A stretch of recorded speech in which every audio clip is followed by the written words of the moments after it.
How's it, Rob? So today we're going to be talking about Real Madrid and more specifically what's going wrong with their team this season and in depth their defense. So before I get into that, I've got a trivia question for you. I'm pretty sure you're currently on a 5 streak winning run with the trivia questions. So I've got an idea. I'm going to give you what should be a very easy trivia question. And my theory is if I give you an easy one, because the last five have been dreadfully hard and you've got them, I'm thinking maybe if I give you an easy one, then you'll struggle. So the trivia question for today is how many European titles slash Champions Leagues has Real Madrid won? Oh, you're kidding. You're kidding. You know what this is like? This is like a football manager when you're in a 10-game winning streak and you come up against the bloke in 20th who haven't won the entire season and I'm gonna lose. Oh, I'll tell you one hint. It is in double digits. So it's for example it's not 10, but for example it's 10 and above. Below 20 yeah, I is up thought there. it was. Problem is, I feel like I'm confusing like where Liverpool were. You know, they had 19 Yeah. titles. I'm like, it's 19. It's not 19. I'm gonna throw 12 out there. Oh, you're wrong. I've got you. I somehow knew. So the answer is 15, by the way, which is incredible. But I somehow knew that if I just gave you what should be a basic question, that's the one that's going to get you because you managed to get all sorts of other ones, like the weight of an average Premier League shirt and random stuff that not a normal person would get. Anyway, so talking about Real Madrid further, there's been plenty of media attention around the fact that Real Madrid have struggled this season and how, Mbappe's come over to the club and now, they're struggling to score goals. They don't look as good as they did before. But my actual question for today is the real problem with Real Madrid this season their defense as opposed to their offense? I do think that they're leaking too many goals. I think that is a problem, and I'm not entirely sure if that's solely down to the defense or if it's what's happening. And I saw it recently, and I'm pretty sure most people who watch the Champions League saw it. But Thierry Henry breaking down what was happening going forward, which was Jude Bellingham more often than not making a run in behind Kylian Mbappe when Mbappe is supposed to be the number 9. And losing a midfield player like that who's supposed to be running up and down all the time. And it's not like Mbappe then switches and goes into the midfield. So they're almost already one player short on the defensive side because Mbappe is your number 9. You're not expecting him to be dropping too deep. But then because he's not running in behind, Bellingham runs in behind and you lose a midfielder. And I can't really say I haven't been impressed with Madrid's defense, and let's be entirely honest. I'm not sitting here going like, yeah, the defense has been really let down by the attack. But I don't think their defense has been the worst part of their game. So the thing that I've noticed is around, you actually spoke into this, with say Bellingham pushing forward and leaving space. The midfield, the defensive side of the midfield is where the big problems are coming in for Real Madrid. So when I watched their most recent Champions League game against AC Milan, which prior to the game you would think Madrid should walk that, but as soon as Milan even got to a 1-1 scoreline and Real Madrid had to chase them, as in like try win the ball back, they really struggled because when I thought about it, I was like, who has the between the legs and the mindset, the willingness to actually chase that ball down and win it, close it down and press? This is who was playing. You've got Modric. Even if he wants to, he doesn't have the legs anymore to do a proper press. You've got Mbappe, who's not interested in pressing. You got Vinicius Jr., who's not interested in pressing. You got Bellingham, who I'd say is an averagely interested. I think it'd be harsh on Bellingham to say he doesn't want to. I think he does. But then you left with, I think, with Rodrigo on one wing and Valverde probably as the last centre mid. And there's just so few players in that midfield and forward line who are actually willing to press and put in the work because the whole thing about a press is you need 2 or 3 players pressing together to make it actually effective. And Real Madrid don't have that. So when they're in a position where they need to chase down the ball, chase down players, they literally can't.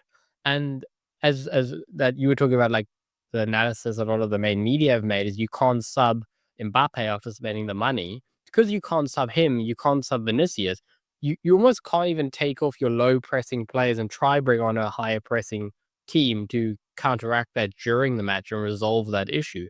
So from my perspective, they're just stuck in the scenario where if they ever go down a goal, they're not really able to get themselves back into it and press. Because AC Milan, who are not a possession-based team in that match, were just holding possession. They had like 60 odd percent possession, which is not in their play style, but it was just too easy to maintain possession. And eventually they got the second and the third goal because when when Real Madrid did press them, then they opened up all sorts of gaps behind their midfield, and that's where AC Milan ended up scoring. That's where I come with the question around, is the defensive part of the game, the off the ball side of the game, actually the big weakness that's preventing them from moving the squad forward? I tend to agree with you there. I think there's a understanding that's I I'm never going to call these players lazy. That's always harsh. I feel that's a really easy comment to make. Calling a player lazy, I just don't understand it.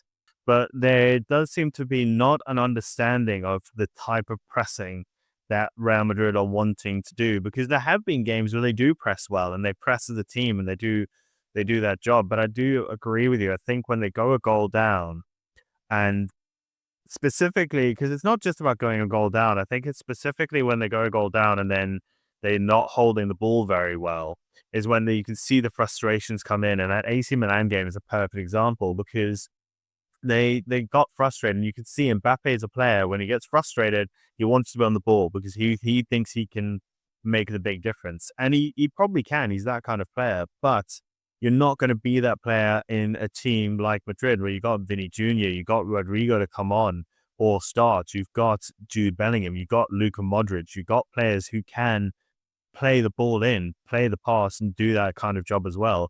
It doesn't need to be like PSG, where he needs to be dropping back and grabbing the ball and doing it all himself. So I think there is that problem, and you do run into that problem with big players all in the same team.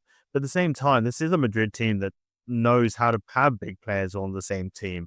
And I would say that a lot of this is coming off, in my opinion, is coming off very harsh. It's early doors of a squad where you've got Jude Bellingham trying to adapt to having Mbappe in front of him, and Mbappe now adapting to playing in a central role, not a left wing role.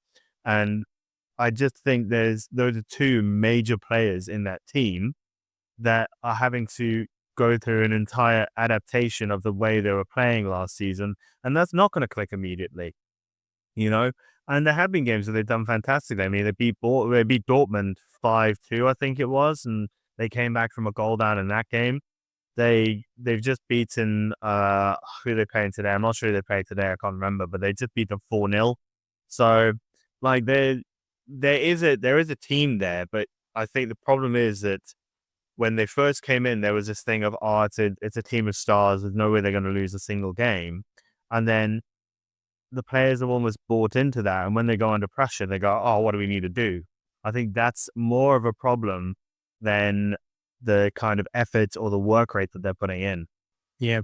Quickly, before I round out, I actually got one more thing to discuss. I don't want to make this a whole another separate podcast, but one more thing is a lot of people have made that point around Mbappe. He's had to make this migration now over to becoming a striker instead of being a left winger.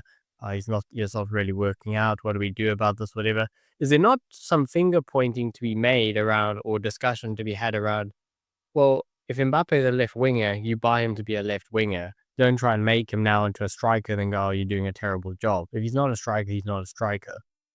Yeah, well, I mean, the England national team have fallen into this trap for 50 odd years now, where it is you've got 8 or 9 star players and you just want to play all of them, and it doesn't matter about the team chemistry. And I remember when Mbappe was bought, I remember thinking to myself, and I might have said it to you as well, that I'm not sure how he fits, because he's not a number 9.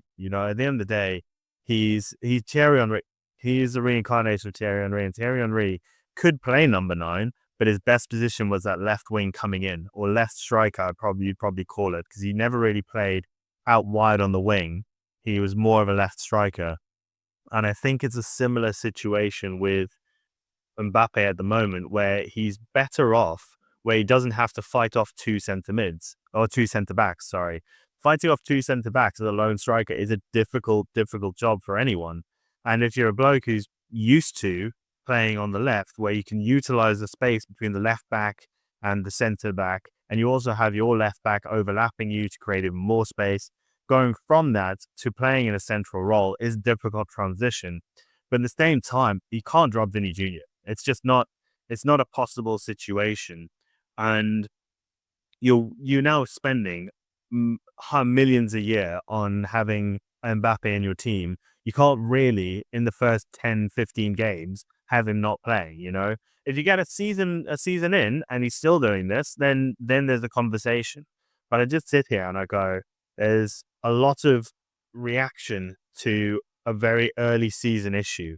You know, it's a very, very early season issue for a team that's coming together in an entirely separate way than how they have in previous seasons. And don't get me wrong, there have been some very poor performances. The AC Milan performance, the Barcelona performance spring to mind.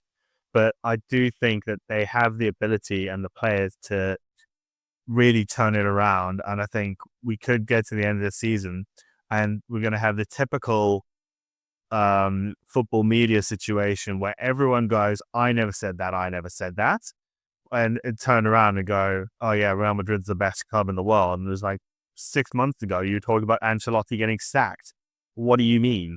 Anyway, so we round out of that. I will just add, we filmed a separate podcast episode, which will be coming out in the next few weeks, about the weight of the shirt at Real Madrid versus Manchester United. And Rob made a really good point on that podcast about at Real Madrid, it's the players who get judged first before the manager, where at Manchester United, it's the opposite way around. And you can see that with this Mbappe situation right now, with all of this like rumor mill and opinions that are being thrown around about the Mbappe situation. No one's really talking about Angelotti. It's just Mbappe, Mbappe, Mbappe, which is super fascinating. Anyway, guys, this has been Football Unspoken's take on the Real Madrid situation. Let us know what you think in the comments below. And until next time, this has been Football Unspoken.